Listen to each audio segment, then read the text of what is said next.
తెలుగు రాష్ట్రాల్లో వాతావరణం ఒక్కసారిగా మారిపోయింది. పశ్చిమ మధ్య బంగాళాఖాతంలోని ఉపరితల ఆవర్తన ప్రభావంతో రానున్న 3 రోజుల పాటు తెలంగాణలో విస్తారంగా వర్షాలు కురిసే అవకాశం ఉందని హైదరాబాద్ వాతావరణ కేంద్రం తెలిపింది. గురువారం రాష్ట్ర వ్యాప్తంగా దట్టమైన మబ్బులు పట్టి ఉంటాయని, మధ్యాహ్నం లేదా సాయంత్రం తర్వాత వర్షం పడే సూచనలు ఎక్కువగా ఉన్నాయని వివరించింది.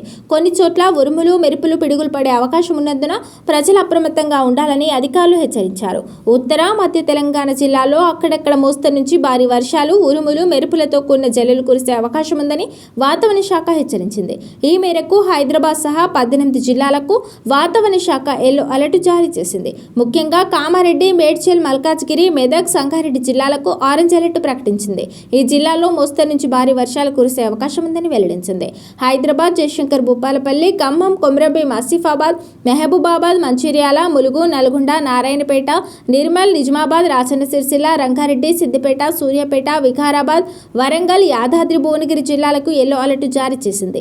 ఈదురుగాలులు, పిడుగులతో కూడిన వర్షాలు కురిసే అవకాశం ఉన్న నేపథ్యంలో ప్రజలు అప్రమత్తంగా ఉండాలని అధికారులు సూచించారు. వర్షాలు, ఈదురుగాలుల సమయంలో చెట్ల కింద, విద్యుత్ స్తంభాలు, హోర్డింగ్ల వద్ద ఉండొద్దని, సురక్షిత ప్రాంతాలకు వెళ్లాలని సూచించారు.